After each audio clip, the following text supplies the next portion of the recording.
So sometimes there's like this little dance of like, should I say that? Should I not say this? Should I take a risk? Take the risk. Take the risk. Like, that's just the truth. You have to be willing to kill, to truly protect, like the bear, like our animals do. I'm not saying go out on a spree, but knowing that you have that part within you that's willing to come forward. Do something that matters. Change the moment. Break up the moment. So really helping women learn how to create embodied clarity in their scene. And so what do you find like is the big evolutionary change that comes from people that go through this process when they start to really integrate their shadow aspects? Free. Free. To be free in the body. To be free in the body, free in the vessel, free in the expression, free in the experience, free in the desire, free in love. We're all trying to love, like you said earlier. We're all trying to love what is. And shadow expression is just so that we can learn how to love it. When we love it, we're free.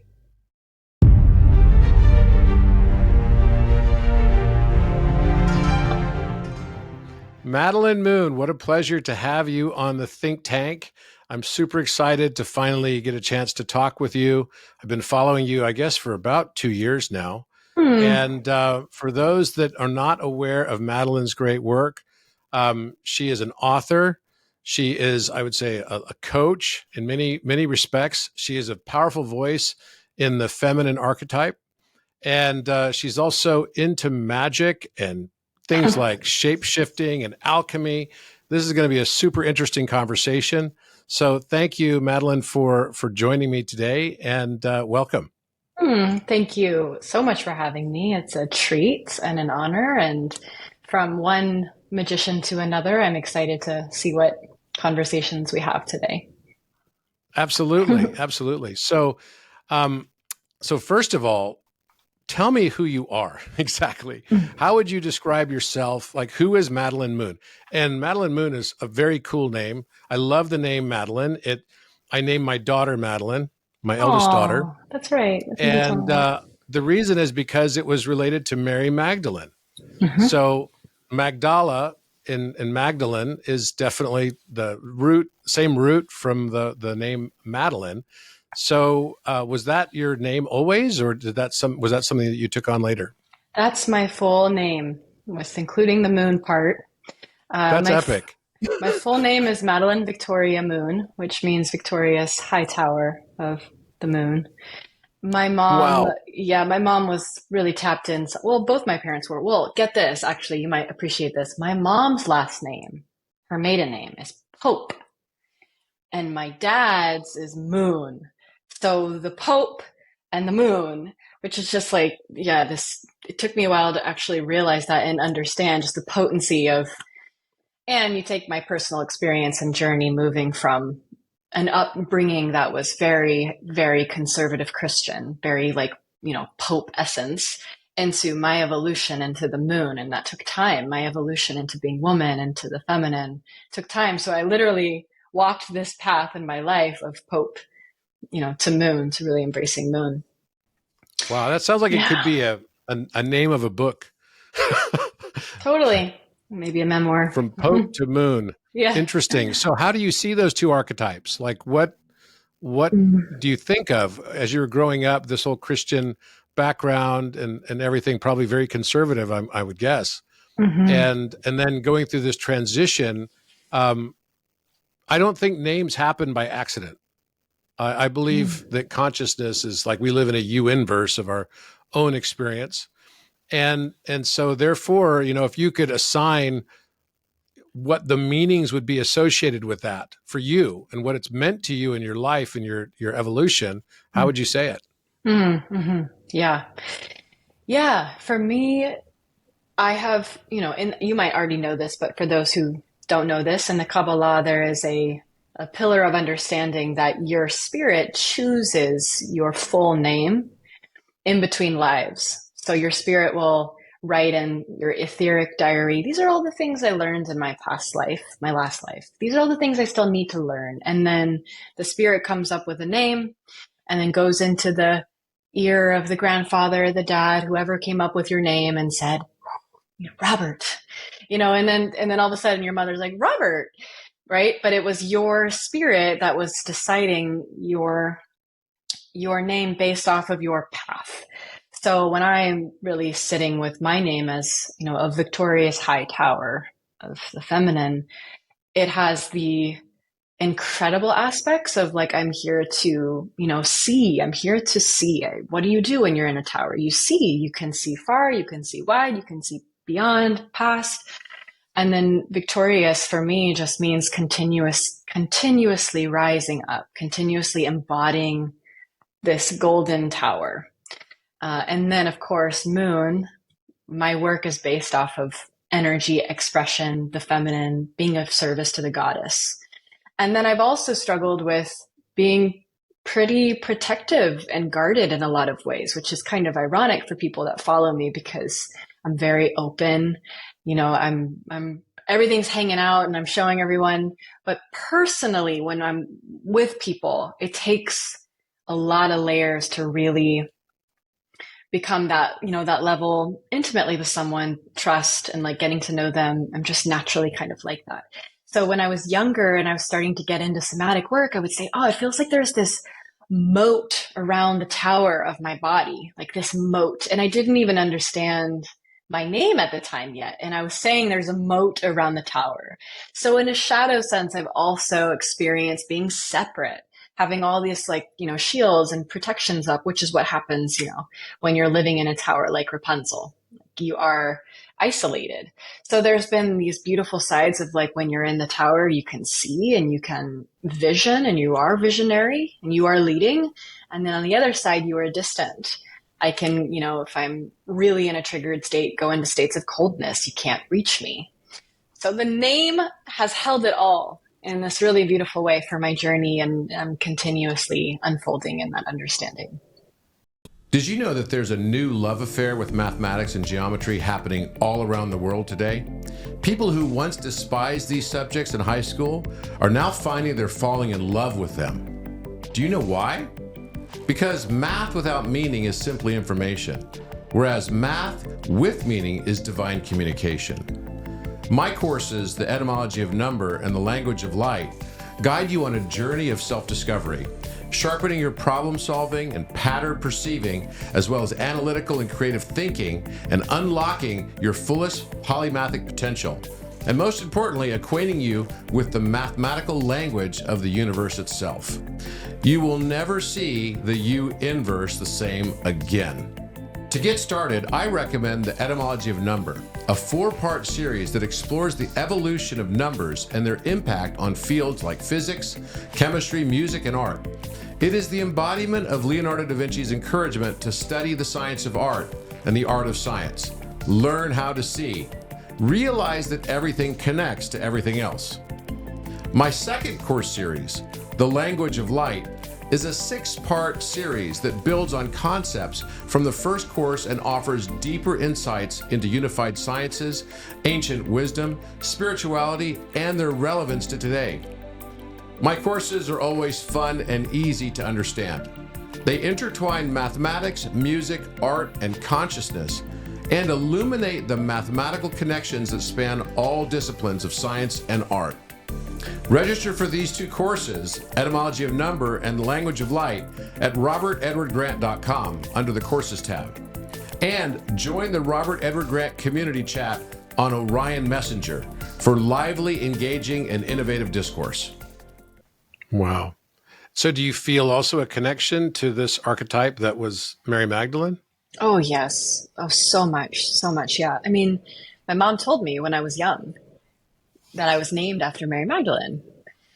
Really? And it's interesting because, I think most of us know by now that Mary Magdalene was not a prostitute, that the church created that. But my mom didn't know that.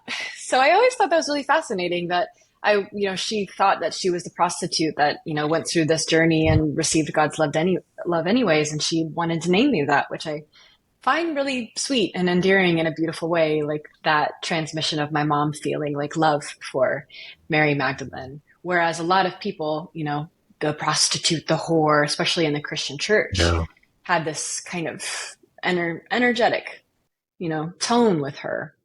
But for me, the experiences of the Magdalena, the tower, the devotion, Mary Magdalene was a high priestess of money and wealth. And she was designed to be an equal part of the story of Yeshua.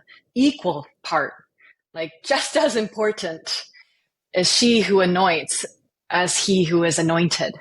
He cannot be anointed. He cannot be the chosen one without the anointer. And so what does that mean for us as devotional beings? What does it mean to be a devotional high tower for all? Because the Magdalena is actually a title. It wasn't really just a name, Madeline. It was actually a title. So you would have the title of the Magdalena, which is an archetype that a lot of women have when they feel like they have this, right? We're looking beyond just the wearing the right clothing and the snake earrings and looking the part of the priestess, moving all that stuff to the side. Like inside there is a devotional, achy heart that is in such deep service to something, to love, to art, to creation, to partnership, to family.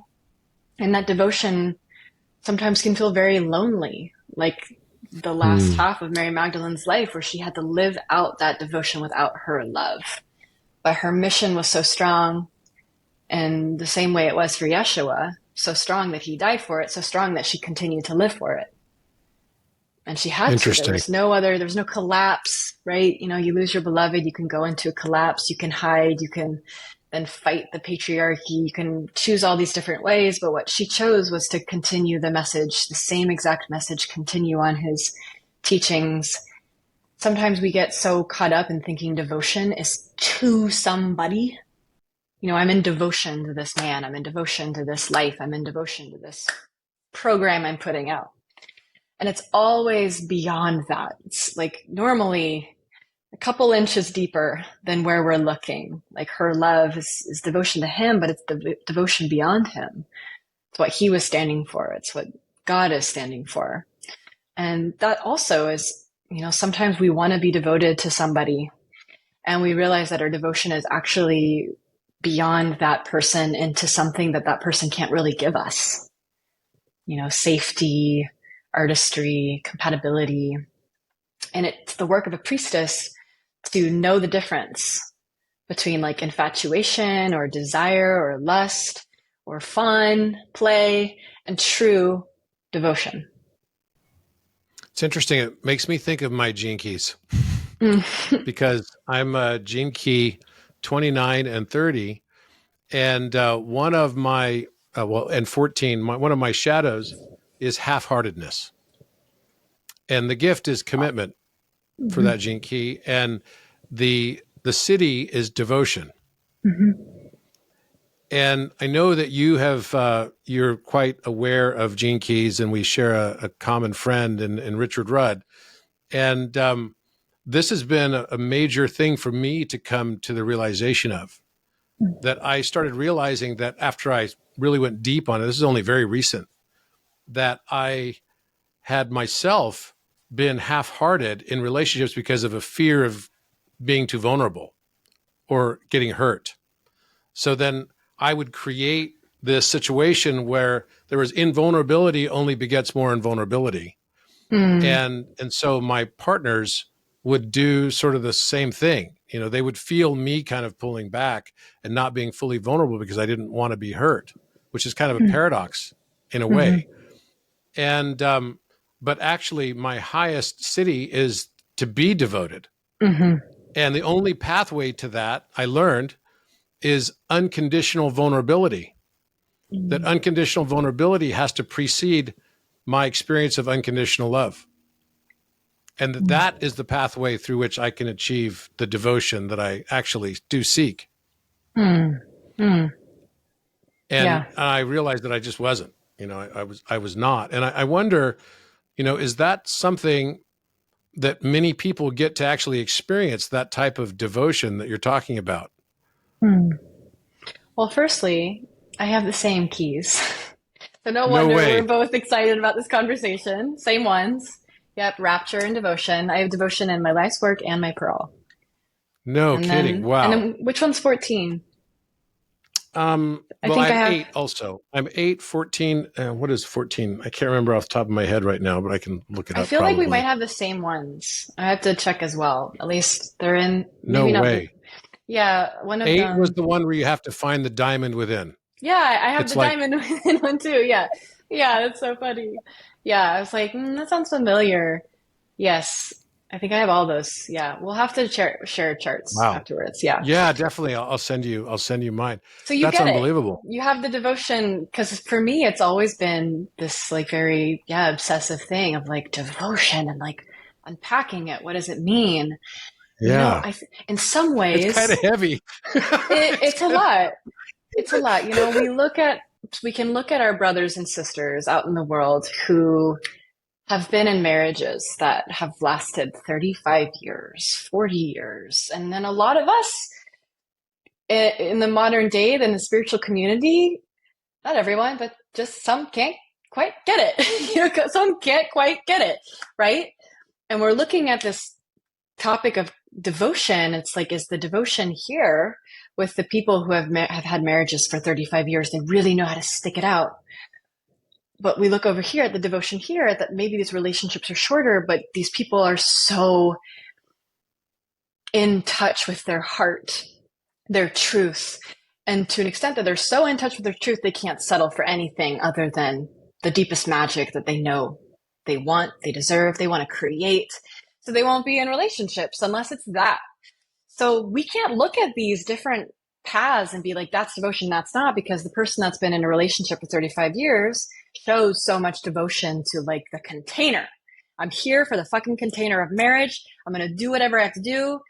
And what's the state of the devotion to God, to love, to art? Is that suffering? Is that lacking? Are they in shame? Are they in silence? Are they in addiction?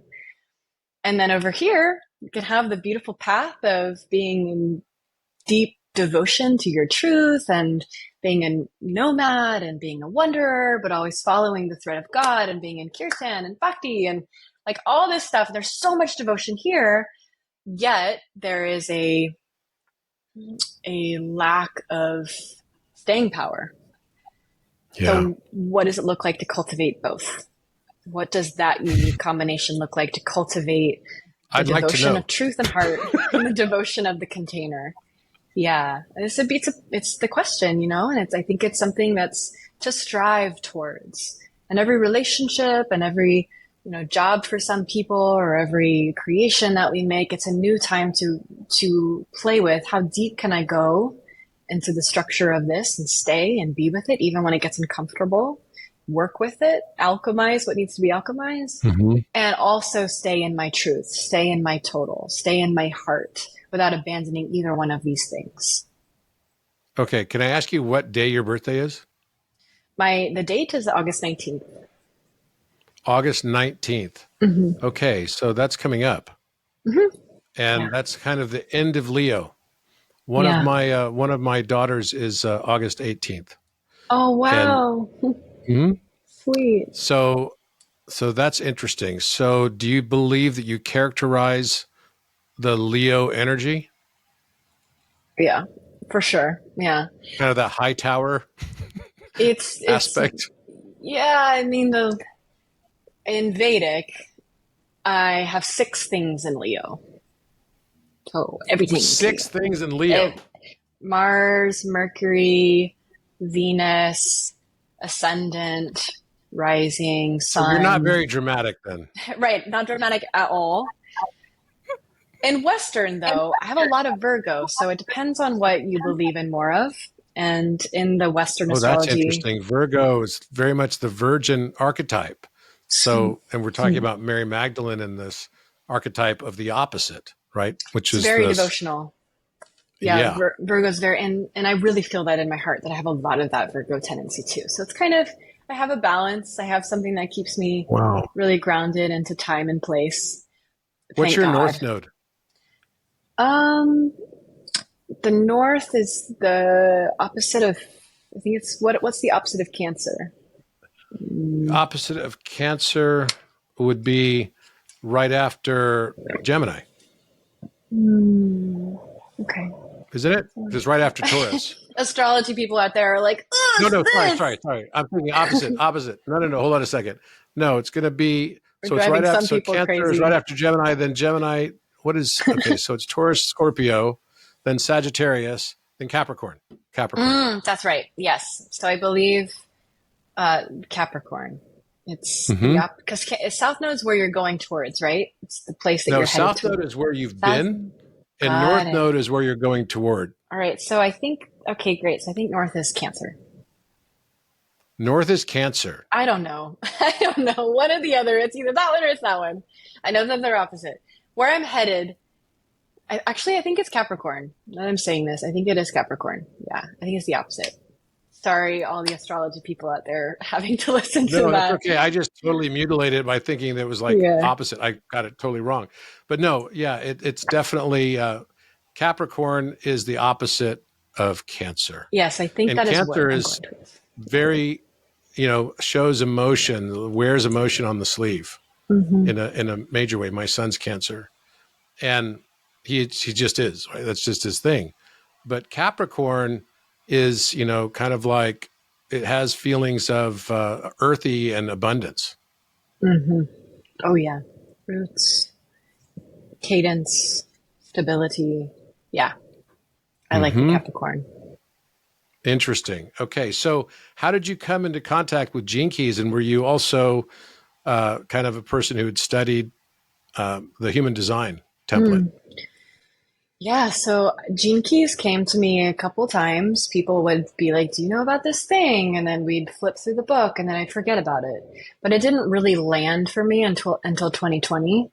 I was kind of living in this community environment, and someone was just really big on the Gene Keys, and we were doing lots of plant medicine, and I was just in this vortex of like the Gene Keys and seeing the keys and taking the medicine and going to devotion and going into freedom and like all this really beautiful um, all these beautiful experiences I was having with it in a very embodied sense. So bringing it into the body anchored that for me, and ever since then the Gene Keys have become so uh, potent. They're just I love what Richard has created. He's such a genius, such a Absolutely. bard. Um, A and bard. then So you're into bard. Shakespeare too? Yeah, yeah, a little. You Hmm. know, I'm into like anyone that has um, a harp and is singing a ditty. I'm all about that. Anything about that. Yeah, storytelling around the fire, creating music with I the do work. muses. I've done a lot of work the last 5 years on decrypting Shakespeare's work, which Wow, is that's kind of very a super niche. fascinating endeavor. And I've done it with my colleague and friend Alan Green, who's an expert on. He actually has a whole page, everything called the Bard Code. The And barcode. Wow, that's cool. yes, it's That's a super nice name. cool. You'd be very interested in all of this if you like Shakespeare. And Shakespeare was probably a small group of people that would have been Edward de Vere, Sir Francis Bacon, Kit Marlowe, and John Dee. Hmm. Not a man? Not one man? Well, it was a group. It was more like a pen name. So we've done a mountain of research on this, and it's super fascinating. They were all Rosicrucians and polymaths who encrypted the sonnets and the plays. The plays are all actually the deacon of astrology. So they match the deacon, the 36 deacon of astrology that are inside the astrological. So Taurus has three, you have Eridanus and Auriga and Orion constellations within Taurus. So they broke up the year into 36 different separations of 10 days each in the Egyptian calendar. And this is Mm. actually supposed to have been from the Atlantean calendar before that. And so you have, in the deacon of astrology, a lot more specificity related to your particular. It's almost like gene keys. It's just at a different level of astrology. Mm. And so this was encrypted into 36 plays. So each of the plays is about each of the different deacon of astrology.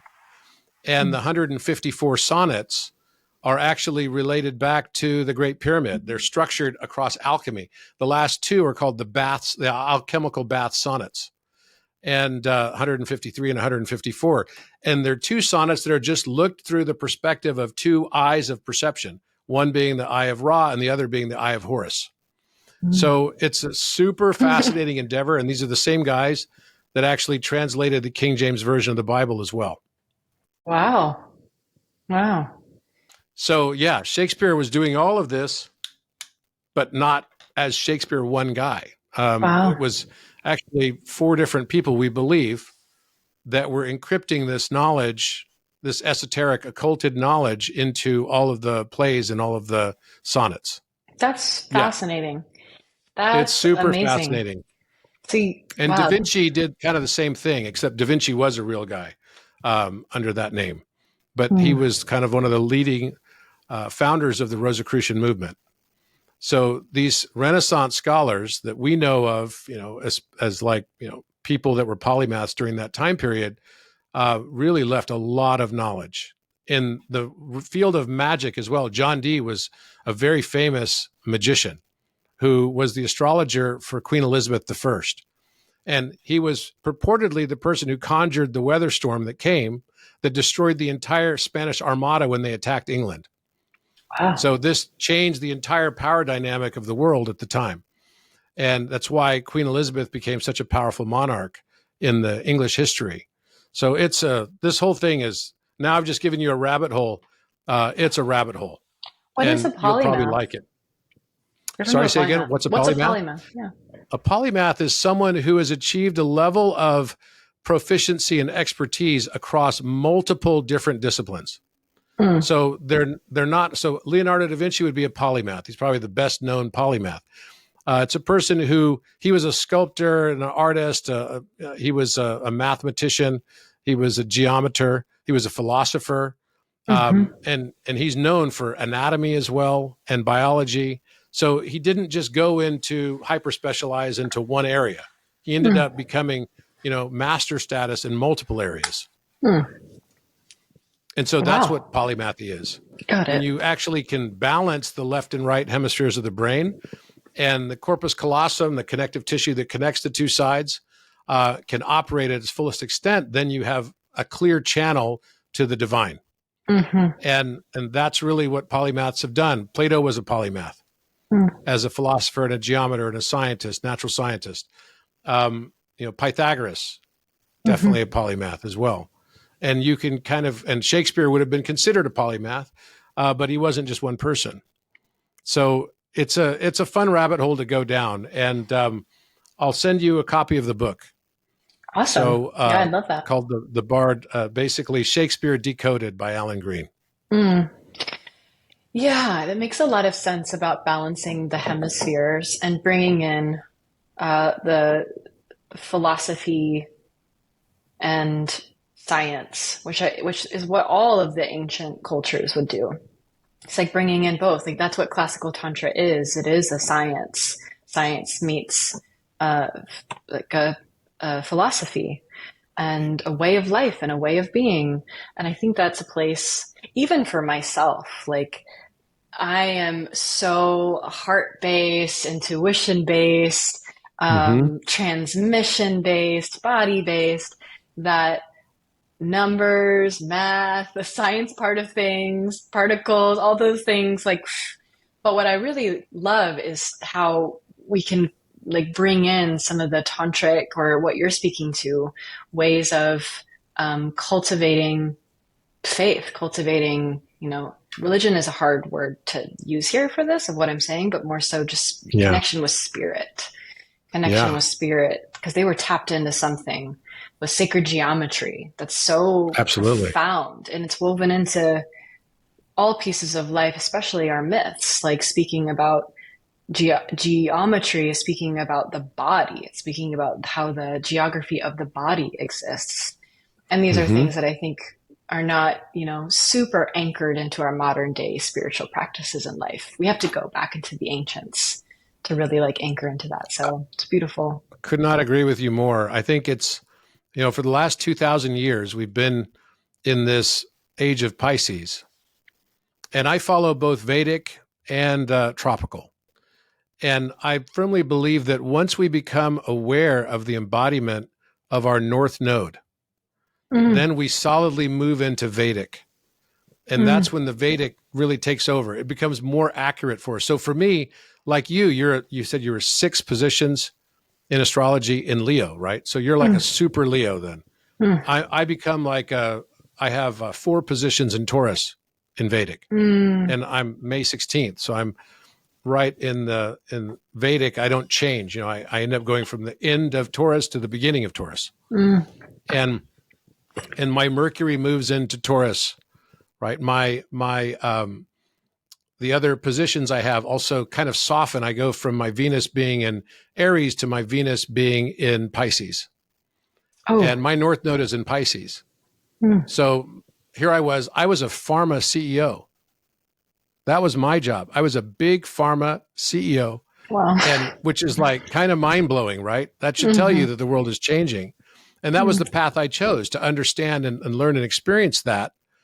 And I worked in the medical aesthetic industry. I was working in ophthalmology as well, and I ended up now becoming more known for being a geometer and spiritual teacher than anything else. And that was because it perfectly fit my North Node. As a Pisces North Node, that's the role that I'm going to basically assume. Going from Virgo, which was very much pharma CEO. It could be, right? Because there's a very strict view on how we see the world and what's right and what's not right, and all of these types of things. Yeah. And the shame that comes along with that as well. I think I had to make that transit. And it was a huge shift for me. But, this world right now, I think, is trying to merge again into, instead of having 2 fish that swim opposite directions in spirituality and science, now they're going to basically be in resonance with each other with Aquarius. They come together into a resonance. So I fully believe that the highest form of science that can be known and understood only is through the doorway of spirituality. And there's a book by Sri Yukteswar, if you know Paramahansa Yogananda, and the autobiography of a yogi. His guru, Sri Yukteswar, wrote a book called The Holy Science. And this is the grounding of these spiritual concepts into scientific form. Wow. And that's one of the things I'm very, very much into and very focused on. But, as you mentioned earlier, shape-shifting, I'm really interested to hear your thoughts on shape-shifting and what that is exactly for people that may not know. Yeah, I love talking about shape shifting. So before we had, weather reports and TV and technology, we had ancient technologies as cultures to understand nature and animism and the patterns of the world. And one of those ways was the act of shape shifting, particularly for the shamans. So if you wanted to understand the cycles, become the cycles. If you wanted to understand animals and how they know when to hibernate, when to come out, and when to store food and how to hunt, become the animals. So when we shapeshift, when we used to shapeshift, we would enact. And enacting is what leads us to knowing. And I'm talking about knowing like the gnosis of the heart, wisdom of the heart. So one of the things that I incorporate a lot in my work, I'm a somatic facilitator. So my jam is theatrical expression. That's really my main tool of what I use to teach. Perfect Leo. Perfect Leo, I know. It's funny. The more I just fucking stay in my lane and do this, because I love this so much, the more success I have and the more on fire I am. It's when I start getting, I'm going to try this over here. Like I just stay here, and it's, my favorite thing in the whole world is supporting people to experience every fucking nook and cranny of their body. And theater is a way that we can shapeshift. Actors shapeshift. It's how you can see the same actor play all these different roles, and every single time they are a completely different being. So if we're talking about truly wanting to know something, gnosis in the body, somatically freeing up space within our breath, within our existence, so that something isn't having power over us, we go in full force and we enact that. So we can take this conversation so many different ways. But one of the ways that I love to work with enacting and sacred theater is Mm-hmm. through our shadows. When we talk about shadow work, there's, this is a pretty popular piece of content, shadow work, and there's so many different definitions out there. To me, when one wants to truly partake in shadow work, they can't do it without full body, acting, enacting the shadow. Not just talking about the shadow, right? Which some people are like, let's do shadow work. And they're just talking about this funny feeling they have inside. Really, it's about creating space to let that entity or energy or that life force of that thing fully inhabit you in a safe held container for a period of time and then come out of it safely and held. So strong container equals strong enactment. Without the container, don't go into the enactment because it just becomes messy and you're trading energy. But when you really are creating a strong container, you can go into a shape-shifting process. And for as long as we've been shape-shifting, we've also had shape-shifting holders, right? The people that are there to hold you through your shape-shifting process. There are myths about this as well, where the shaman would go through the shape-shifting process to become the fox. Because the fox is the shapeshifter. You want to understand shape-shifting, become the fox. So Why shamans is the would fox the go, shapeshifter? I'm just curious. they are bright red and yet they blend in. The fox knows how to blend in. The fox knows how to have, something called fox feet, where you're in the forest and you can't even hear the sound of the Super fox. light-footed. Mm-hmm. Super light. So how do you be light-footed? How do you know how to be light-footed? If you want to be light-footed as a human, become like the fox. So shamans would shapeshift into animals to know what the animals know. It's how they would know how to walk through the forest quietly, how to blend in, or be like the bear, or be like the hawk, be like the owl. And this Interesting. process is bone breaking.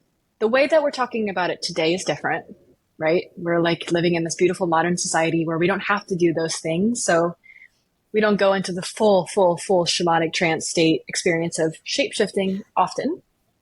But for, paying this deep respect to the cultures that have done this for years and years and years and years and years to survive, they have done this and it has been a painful process of, right, muscle stretching, bone Yeah. breaking, coming through as animal. Today, we still have these initiations. We are still shape-shifting all the fucking time. We're just not ritualizing it. And it's in a different way. It might not be painful in this way, but it's painful in that way. Anybody who's gone through a death in the family or a divorce or losing a child or losing a job, like you're shape-shifting in those processes. And the beautiful thing about learning the art of shapeshifting is that we learn how to consciously choose to step into the process rather than the process being thrusted upon us and us having no choice. We shapeshift again to know. We get into the practice of what does it feel like when I move into this energetic or I move into this. And this is something I do a lot in my work where we will invoke the essence or the spirit of different energetics or deities. What does it feel like to let the goddess Hera fully inhabit your body so that you feel? So Hera is a wife of Zeus, if anyone's not Yeah. familiar. Mm-hmm. Very, very, very, very, very classic Greek kind of goddess, very jealous. And jealousy, full bodied jealousy, is not smiled upon in our culture. So we got all these people that are struggling with this feeling of like, I feel insecure and I want to own. Valid experience. It's a valid experience to feel insecure and to want to own. The stories we make up about it are not, just forget about the stories, what this means, what that means. Just the experience of feeling insecure and wanting to own. So that's Hera. If you, as Madelyn, are struggling to just be with that sensation fully, And it's kind of taking over your body and your experiences. What is it like to fully consciously shapeshift into the goddess, to feel her? So it's tied in with acting. You see, it's like you're really invoking this essence, but you're also meeting it through your own willingness to act, to embody, to enact. Because sometimes we have to fully go into an experience and a feeling to finally feel free, right? It's when we're not going into it where we're the least amount of free with that sensation. It's ruining It's our kind of a relationships. metaphor for this life experience Mm-hmm. in Mm-hmm. a way that, maybe our souls are looking for these kind of learning experiences in, a simulation of sorts, Maya, let's call it. And we're acting out these roles so that we can learn and find the empathy within them Mm-hmm. and find the love. And I believe that's the whole purpose of life, is that we're here to learn how to love and how to be loved. And we create this incredibly elaborate play in order for us to learn the different ways of viewing and looking at ourselves, remembering who we are and learning how to love. Mm-hmm. And that's such a fascinating, it reminds me also of the saying, fake it till you make it. It's Mm-hmm. like, it's like you play this role and then you'll start embodying that role. And I think is that kind of what you're saying with the indigenous people that would take on these characteristics through shapeshifting of the fox, of the bear, and then they would integrate it into their regular life, I'm guessing. Mm-hmm. Yes, yes. It was such a crucial that was their technology among many others, but that technology is profound. It's like why we're here. It's why we've gotten so far as the human species. And I don't think it can be underappreciated, that threshold that must be crossed to understand the cycles, to understand the rhythms. And so, yeah, there's this I've always loved the phrase fake it till you make it. Honestly, some people are Me like, too. they poo poo on it. And I'm like, no, actually, it's amazing wisdom and advice. Like, if someone is struggling with, like, a great example that's taboo for a lot of people is the killer archetype, because it's fucking intense. And can you be a protector if you're not willing to kill? No. Can you really protect your children if you're not willing to kill? Like, that's just the truth. You have to be willing to kill, to truly protect, like the bear, like our animals do. I'm not saying go out on a spree, but knowing that you have that part within you that's willing to come forward. And again, with the fake it till you make it expression, if you want to know this part of you, enact without doing it, but being held in a safe container that's designed for this full out expression. We don't have places like this for the most part because there's so many, pleasantries and ways that we just want to make sure that we're incredibly conscious, and there's a lot of spiritual bypassing. It's like, why would I ever want to invoke the energetic of killer when I live in this utopia society that is, God is always guiding me? Actually, where is your animal? Where is your beast? Even if God is guiding you, where's your fucking beast? That's part of God. And I think, Yeah. at least for myself, that kind of inclusion where I've had space to go into taboo, I've had space to be ugly, space to be frightening, it's made me a more grounded and a safer and a more loving woman because I trust That's the myself. Carl Jung. It's very much the Carl Jung quote, right? It's like we don't achieve enlightenment by focusing on our light aspects. It's by bringing illumination and awareness to the dark, Mm-hmm. that and the acceptance. Because there is, and that's the path of alchemy, I believe. It's all about learning how to integrate that. Often people say in physics, they often say, well, darkness is the absence of light. I don't believe that. Hi, I'm Robert Edward Grant. I invite you to explore my transformative books, Philomath and Polymath, each designed to expand your understanding of the world and ourselves. In Philomath, which means lover of learning, discover how mathematics weaves together physics, music, and prime number theory, revealing the universe's interconnected nature. It's more than a book, it's an enlightening voyage. Polymath builds on Philomath's insights, exploring the genius of thinkers like Pythagoras and Da Vinci, who used geometry to revolutionize science, art, and governance. Rediscover the polymathic roots that sparked past ages of enlightenment. Join me on this journey as well. Visit robertedwardgrant.com to get your copies today. Let's foster a new era of enlightenment and collaboration for a brighter future. And in physics, I can prove to you that it's not. It's actually the absorbed condition of light's reflection. And it's a very different thing. So when you understand that, then you realize there can be no light without the dark. The two are inextricably linked. One is just a reflection, and the other is the absorption condition of the same thing. So we have to learn how to accept those aspects and be able to play in them as well, in order to, in a way, this is the whole concept of Ophiuchus, which is the 13th zodiac sign. This is the moment when Asclepius or Ophiuchus learns how to tame his Kundalini, because he's learned how to integrate the shadow. And that is I think the core lesson for us on this. So how do you think, if you look at society at large, how do you think, if we had a report card on understanding our shadow aspects, because I've even had people want to sponsor this podcast. I've taken none. And one of them wanted me to wear a light worker shirt and a hat. And I was like, look, first of all, I can't do that. I just can't be that guy. Secondly, I said, I would maybe consider it if you had a hat that said shadow worker and a shirt that said light worker. Because to me, it's finding the balance between the two and the acceptance of the shadow that actually brings the divine. It's not being just the light worker that brings the divine. Yeah. It's the balance between the two. So how would you look at society and think that society is doing with this integration of shadow? Yeah, I think not an A. Not getting an A on the report card.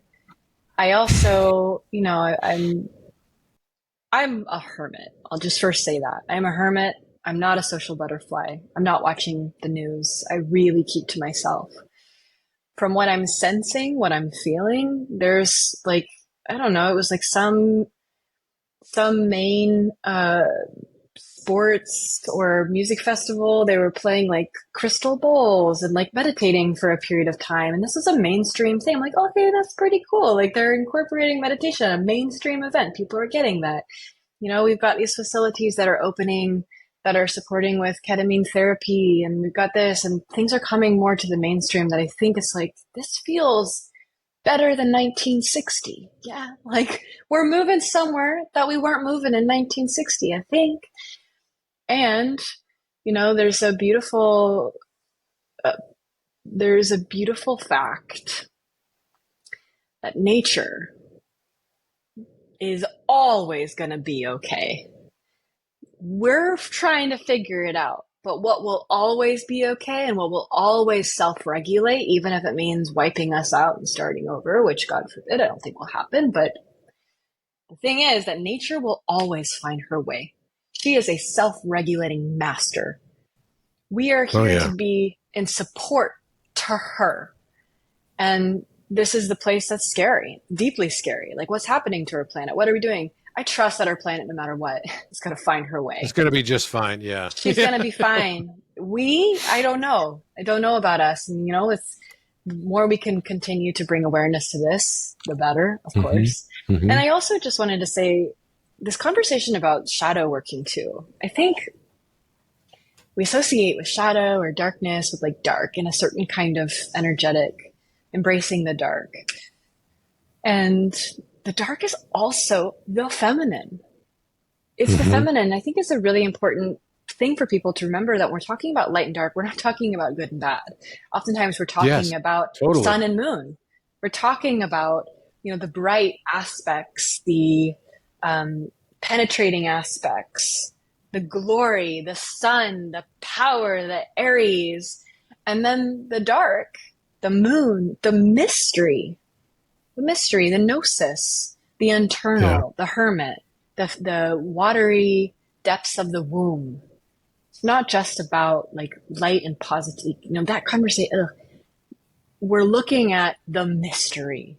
Dark is Mm-hmm. mystery. And our misunderstanding of dark is apparent. It's apparent. That's apparent of how we treat each other in our emotions. How we try to psychologize feelings and get us into these really heady processes instead of just feeling the body, feeling the somatics of what we're sensing. And the spiritual community is okay at it. I still think there's a lot of hyper analyzing our feelings and our emotions, and it's just another way that we're packaging the dark, trying to get it over to the light, you know? Yeah. Does that make sense? Yeah, and it's like that resonates what you're saying about we want to package the dark and get it over to the light. No, I don't want to get it over to the light. I like the dark Mm-hmm. exactly where it is, Mm-hmm. and I respect it for what it is. I think to me, it's like it makes everything more. It's like without the contrast in life, there would be no joy in life. I Mm-hmm. mean, I believe that we're here learning through opposites. We literally learn through opposites. And the thing that if I wanted to learn unconditional love on my menu of life experiences, I'm going to come here and experience conditional love over and over and over again until I no longer negatively judge conditional love. Mm-hmm. Mm-hmm. And I'll continue to face it until one moment I'm like, oh, it doesn't bother me anymore when I see someone betrayed or when I get betrayed. And to me, it's like when I buy diamond, I want to put it in front of the black velvet cloth because I could see more light in the diamond. And the blackness is what brings the beauty. It's the Mm-hmm. combination of the two. So, and I agree, the feminine aspect is what is so, I believe that one of my friends, Randall Carlson, who's a geometer as well, he said to me that the glory of God is to hide things and the glory of mankind is finding those things. Mm-hmm. And when I think about darkness, I think about that which is hidden, that which is not fully comprehended. And maybe with the feminine, I finally realized I don't have to understand all of it. Maybe I just won't ever fully understand or comprehend what the feminine is and what it feels. And that's okay. But I can accept that. Whereas before I would fight against it because I tried to bring it over to the other side of understanding, the other side of rational and linear thinking. When the feeling is not maybe meant to be, it's like trying to put a round peg in a square hole. Mm-hmm. It's just not meant to be. So I'm interested to hear your thoughts on how do you bring the women that you do bring on your retreats and stuff such that you do through this somatic process for them to be able to embody and embrace, because I think that's such a huge service, is to allow people to become aware of the dark aspects of themselves in the shadow, in the very Jungian sense of individuation, and bring them through a process that they can embrace that side of themselves. Because until they do, we will attract everything we judge until we no longer judge what we attract. Mm-hmm. So the people that, I'm not afraid of people that have like the dark aspect within them, right? Whether, and using that in the sense of, how people would normally look at darkness as being sort of like, okay, that's where you do bad things, right? I don't really believe in good and bad, right? I'm more of a non-dual thinker in this regard. But I'm not afraid of people that are in touch with their, dark aspects. I'm only afraid of people that don't believe they have any dark aspects Mm-hmm. because those are the people that do the most heinous things and they project out. And it's a narcissistic self-projection that we then see. And actually we have to realize that it's really just an aspect of us because the whole world around us is just a projection of what we have inside of us. So I'm interested to hear what's the process you take the people that go on your retreats, and I'm assuming they're only females. You only bring women on Mm-hmm. your retreats. Yeah, so What far. do you take them through? I mean, is it a process of, like you just said, having them act out these aspects of the shadow and embody and be able to accept it to a certain extent or become aware of it? Hmm. Yeah. Yes. So I typically take them through some of my programs are like 6 months, some are 4 months, some are just a 3 day thing. So I have a 3 day weekend that I have condensed into just the most powerful practices so people can get the biggest somatic bang for their buck. And it's a combination. So we do some improv. So there's some improv, and it is funny, it is fun, but it is more so an experience of how to be the one that is being reacted to and not just the one reacting. Because for a lot of women, there's an experience of reacting to life. It's just, and Hmm. it's not our fault. It's because we have been taught to be submissive in ways, or surrender to life in ways, or seeing where life takes us. So in improv, I love to help women learn how to be the one reacted to, not just reacting, but how do you take such a stand that your improv mate is reacting to you? You're not just constantly reacting to whatever their next line is. Do something that matters. Change the moment. Break up the moment. So really helping women learn how to create embodied clarity in their scene. I love improv for this reason because there's no script. It's all on your creativity. So sometimes there's like this little dance of like, should I say that? Should I not say this? Should I take a risk? Take the risk. Take the risk. So learning how to take risks, it's such a beautiful somatic experience for people. So there's a little bit of that. And then I love bringing in Osho. I love bringing in body practices, catharsis, elation, things that just break the norm of how we normally use our bodies. I find that Osho does a really great job at that.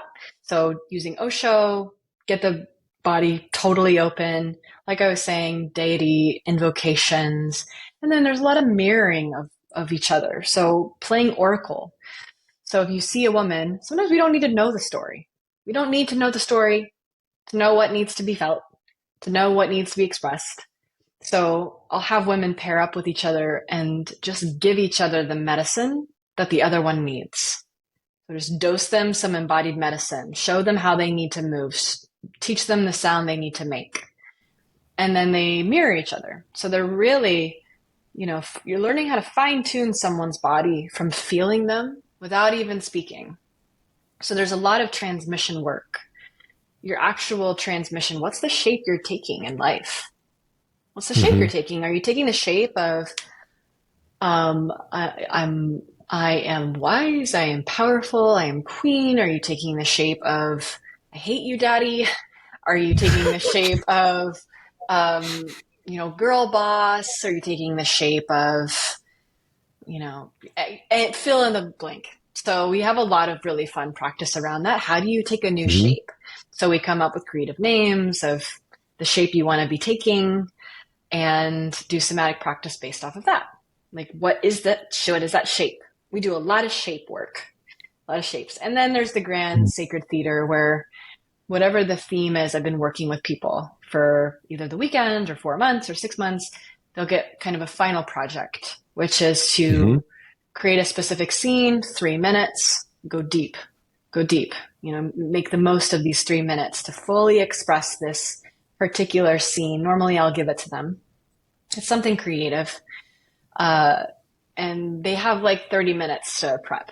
So they had to just go Wow. out, plan exactly what they were going to do, grab props, come back, and it's always one of the most incredible experiences to watch Really? a group of women. Sometimes it's 6 women, sometimes it's 35, but watching this theater. And when you're in a theater, as you know, being the one witnessing, you enter trance state, just like the actors are in their own trance state. So being able to sit there and watch people shapeshift on a stage and to fully embody so that they can know, and you have gnosis just from witnessing and watching. It's like the juiciest work in the whole Wow. world. Yeah, I love it. And so, what do you find like is the big evolutionary change that comes from people that go through this process when they start to Mm. really integrate their shadow aspects? Free, free, to be free in the body. to be free in the body, free in the vessel, free in the expression, free in the experience, free in the desire, free in love. We're all trying to love, like you said earlier. We're all trying to love what is. And shadow expression is just so that we can learn how to love it. When we love it, we're free. And then we can learn how to incorporate it into our lives. So all sorts of different, I've had women that come in feeling really insecure about how hard they fall for somebody so quickly. And so for that person, I may give them a sacred theater project to be for 3 minutes the most enchanting Disney princess in love with everything and everyone. So they get to just feel what it's like to fully be that. I can already see you acting that out. Totally. And it's so sweet to watch that expression come to life, because they're afraid of the part of them that falls in love with everybody. They're judging that part. Okay, so what would it be like to just fully embrace that part of you as the most sparkly and enchanted princess ever and show us her? Oh, I love you. I love you. I love you. You're amazing. And it's like, oh, there she is. And then you see this gift that this woman has been, oh, I don't like this about myself. It's ugly. It's bad. It's, all the meaning. We just throw it to the side. Fully gets to express it. And you can do that with any archetype, any experience. If you're someone who, love me, grovels for love, or someone that's an addict for attention, or someone that's afraid of attention, all of these different scenes, you can just turn them into something where you get to experience what it's like. And I think, what was it? Maybe it was Meryl Streep. Some actor has a famous quote about how you step into a different role so that you learn more about yourself. Something about creating a scene helps you, because it's not you doing it, it's the Disney princess doing it. You're her. But she's now integrated, because you have a neural pathway, you have a somatic pathway, an embodied pathway into that feeling state. And you also had a whole big room of people witnessing you. And the witnessing piece is just as, if not more, important than the actual getting up piece and doing the thing. Because without the witness, this is what our culture is missing. We're all going through initiations. What we don't have is people that are being the shape-shifting holders to witness our initiation. And that's why this is so important, to have a room full of people, to do it in a group atmosphere, because you want the people not just like, yeah, like praise. It's literally their eyes. It's literally them watching you, where you have not only your own, okay, I'm doing this thing, but you're aware of the people watching you. Right? When someone's watching you. Even when you go into a store, you can feel when eyes are on you. You can feel that. A whole room of people's eyes on you as you do something that you haven't done before. It's a beautiful combination. It's interesting. I kind of had a realization about a few weeks ago, and I wrote it down and posted it. And it was that the light needs the darkness, and the darkness also needs to be needed by the light. Mm-hmm. And I felt like that was such an important thing, because there was something about it as the recognition. Yeah. The recognition. It's like you could say that the masculine needs the feminine, and the feminine also needs to be needed. And you could say it exactly the opposite too. The feminine needs to be needed by the masculine, or the masculine needs to be needed by the feminine. And this recognition and being seen is such a big part of the whole evolution of consciousness process. I fundamentally believe. So you also, first of all, you have this great book, Artist of Love. Can you tell us a little bit about it? Yeah. So Artist of Love is about how to become an artist of love. And I have infused a lot of the practices that we're talking about here into the book. How to use things like sacred theater and monologues and improv as a relationship tool, as a tool to open your somatic expression in love. And what Artist of Love was born from was from this desire for there to be more to the polarity conversation that went beyond this black and white, feminine, masculine, more into a creative territory where you could be anything. It's not just the goddess box or the conscious masculine dude box. It's like becoming an artiste in love, not just being the good goddess who knows how to love on her man when she wants to inspire him, but what are all the different creative ways that you can inspire him beyond just being a goddess, but being Lilith, being bratty, being this, being that? What does the moment need? So my business tagline is for the sake of love. And this book is all about becoming an artist for the sake of love. And there's a lot of, if anyone's familiar with David Data's work, there's a lot of the conversation around third staging. I don't use that in the book, but well, much of my own inspiration has been born from this idea of third staging a moment, which means to liberate love beyond your boundary, beyond your preference, beyond your trigger. And those actions is where my work comes into play. What does it actually look like to be an artist? What does it look like to alchemize a trigger into a moment of connection? It's really what that is based on. Yeah. So alchemizing a trigger into connection. Mm-hmm. Yes. Yeah. And I've got this. I like that. If anyone here is interested in this, I have free PDF with 50 different ways to be creative in love. So 50 different ways to create art out of a trigger, or create art out of boredom in a relationship, or create art out of a first date. Or if you're lacking chemistry, create art out of that. Anything can have art made from it. That little tiny ember of frustration that he keeps leaving his socks on the bathroom floor can turn into an art piece. Or this thing, him over toasting the toast every single fucking time. Art can be born out of that. Or him, picking up his phone during dinner.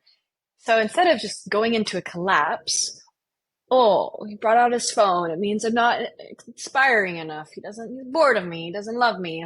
Or the socks on the floor. He's not listening to me. Instead of making meaning or creating stories or going into collapse, how do you take that and then make some art with it?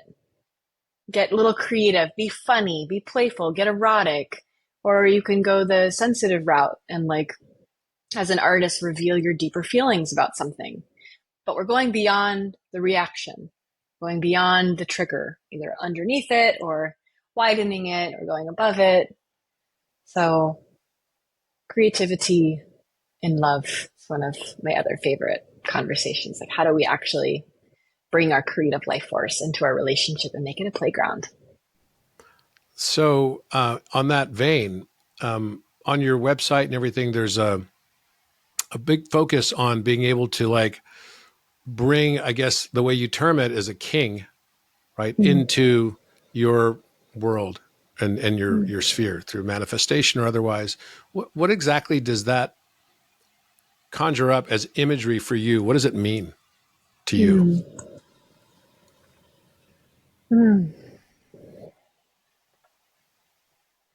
I've been working a lot lately with the energy of the pillar. Just the pillar, golden pillar of light, high tower. It's really feeling the pillar. And so when I think about manifesting a king, what I think about is embodying she who is a kingmaker. And that's not about falling in love with potential. It's not about mothering him. It's not about showing him the way. None of those things. That's the old way of relating to men that got us into resentment and tumors building and frustration. Yeah. Because we're showing the way and we're mothering. And we honestly did that to ourselves in a lot of ways. Because we chose to mother. We chose to go. So that's not it. There's a whole new design of the Kingmaker. And there's several influences in the media that I like to point to help people understand this. One of them is Arwen in Lord of the Rings and Aragorn. He is a kingmaker, right? She expresses so clearly her love, expresses she chooses him. And she's also in devotion to his path and devotion to her path. and knowing like the hard truth of being immortal as a mortal man. And yet she is holding that divine pillar of love. And there are certain things about that we skip over. One of them being she chose a good fucking man. She chose a good man. And part of being a kingmaker is choosing a man you're naturally inspired by. Too many women out there choosing men they're not naturally inspired by, feeling that initially, then trying to make it work, and then mothering him. So nobody's happy. So there's a piece here of choosing a partner who you are in your core moved by. You feel moved by them. This is just my feedback for women. Other teachers have different things, but I believe women must choose men they are energetically, spiritually, physically moved by in some capacity. It doesn't have to be the biggest spiritual teacher or have a presence online or have all the conscious verbiage, but there's something about them that moves you, you know, in a conscious way, in a primal way. And then when he falters, when you falter, when y'all have lost the vision of the relationship culture you want to cultivate, how do you somatically embody that? Embody that. And that's what it means to be a kingmaker, is that even when life is lifing, you are embodying your values. You're speaking truth. You're speaking clearly. You're leading with your oracle. You're sharing what you see, but you bring heart to it. You bring love to it. Because we don't want to have a relationship of truth without heart. It has to have heart. Yeah. And when you are enacting that role now, even if you're single, you begin to repel. You begin to repel people who are not the correct fit, who do not want your oracle, who do not want your truth. So your embodiment starts to sort people for you. And then you start to have options, and then you bring in with your, with your heart, with your truth, and with your clarity, can I create the relationship culture I desire with this person? Do we have common ground? Are we both in love and compatible? One of the things that I only came across recently was looking at compatibility related to human design. Mm. And I was really profoundly blown away by it. That there is something really divine about what was brought in through that transmission that I think is, wow, I was really impacted by it. And one of the things I realized is that, I've had relationships, I would say, with women who've had huge impact on my life. But the ones that have had the biggest impact are the ones that didn't try to change me. Orion is unique. No algorithms, no propaganda, and no exploitation. Just end-to-end quantum secure data. Messages, groups, and shared media behind a wall of next-generation encryption. And then everybody noticed the change I went through. So it was like I would have some sort of natural resistance, I think, to when women would be vocal about, wanting to change me in certain ways. And they would give the exact specific instruction of what they wanted me to change. It wasn't things like leaving socks on the bathroom floor, but it was because I'm a neat freak. But in general, they would say this is exactly what they would want. But the funny thing is that I saw it and I would have the same reaction to it that I'd have with my mother, which was, my mother was the type of person I grew up a high achiever, and I would come home and I'd get all A's and maybe one A minus, rarely. And my mom would say, oh, next time if you get all A's and no A minuses, then I'd really love you. Oh, wow. So, and it's not that, and I'm not angry at my mom. My mom is a wonderful woman and she was doing the best that she believed that she could do. But all I really wanted was, the feeling of love regardless. Mm-hmm. And what I noticed is that when I finally came into contact with that kind of unconditionality of love, then I could give the unconditionality of vulnerability. And with that, then the transformation, all the things just transformed automatically. It was with the love and giving me that. And I think the perfect example is what you just, I never even thought of this. I love Lord of the Rings, but the example of Lord of the Rings is, Erwin and Aragon, that was the perfect example because she loved him in such a profound way. It caused him to become the king. Mm-hmm. And Mm-hmm. just know that he was already the king. It Mm-hmm. was, it was always within him. And I think so many times we get so transactional where we say, okay, this is how I expect you to change for me to feel right with this relationship. And I think learning how to love and accept without the transactional conditionality that can come along with that sometimes will bring massive amount of change in your partner because they just want to align with the frequency that you're loving them at. Mm-hmm. Yeah. Yes. Yeah. And I think that there's the time and there's the place for giving heart feedback in your relationship about how could you be loved even more? How could you be loved Yeah. better? But I think it's important to be with someone where, the fundamental nature of who they are, you love, you respect, you admire, you want to protect. And then of course along the way, my last relationship, we had a lot of feedback. It was a lot of feedback. It was too much feedback for me personally. I didn't want to and for him as well. Like we just created a culture of feedback. And in some ways it was beautiful that we had this time and a place for like, here's what I love and here's what I would love more of, or here's what I'd love to shift, or this does not work for me. And there are those moments in relationship where something just does not work. I can't relax, can't open if this is a thing. And that's always going to happen in relationship. Can we bring heart to it? Can we bring heart to it? That's the really big struggle that I find because of course our parent wounds or projections or the moat around the tower, like all these ways that we try to create safety by, um, you know, if I give this feedback, am I going to be left? So I better give this feedback intensely so they get it. And they don't want to leave. Like, we just have all these things that get really mixed with the purity of the request we have. And I think the purity of the request is valid and important. But how we present it is really important, bringing heart to it. Wow. Well, I want to thank you and thank you for being such an inspiration to me Mm. because I get your humor and I also appreciate seeing the world through your eyes. Thank you. Um, that's a powerful thing. And I know that you've had a huge impact. I know some of the women that have been on your retreats and they've spoken very, very highly of their Mm. experience there and of you in particular.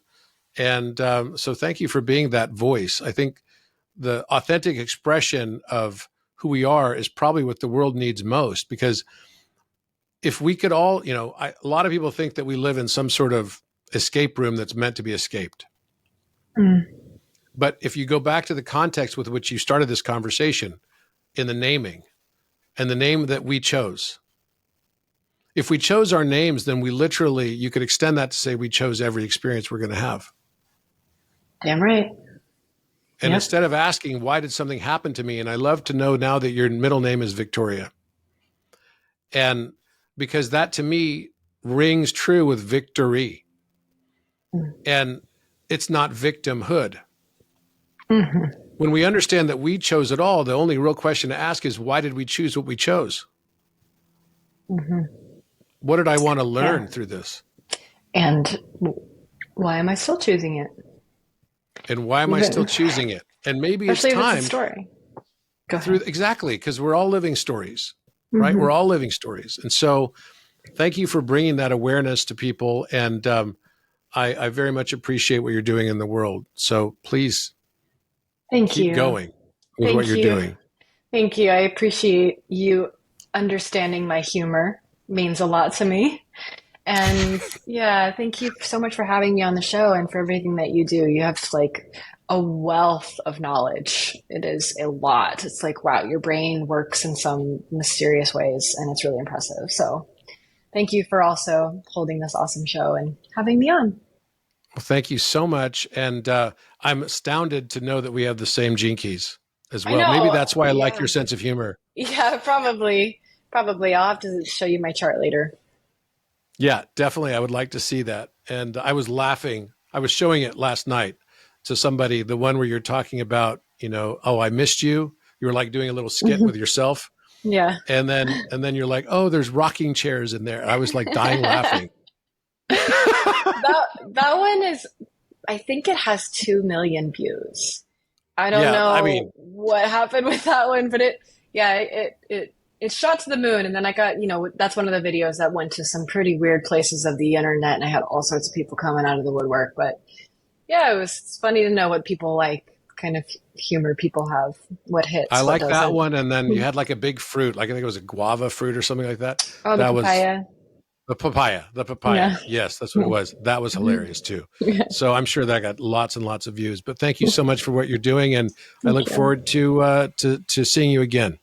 Thank you. Sounds good. See you All next right. time. Thank you. Bye. We'll see you next week on the next episode of Think Tank.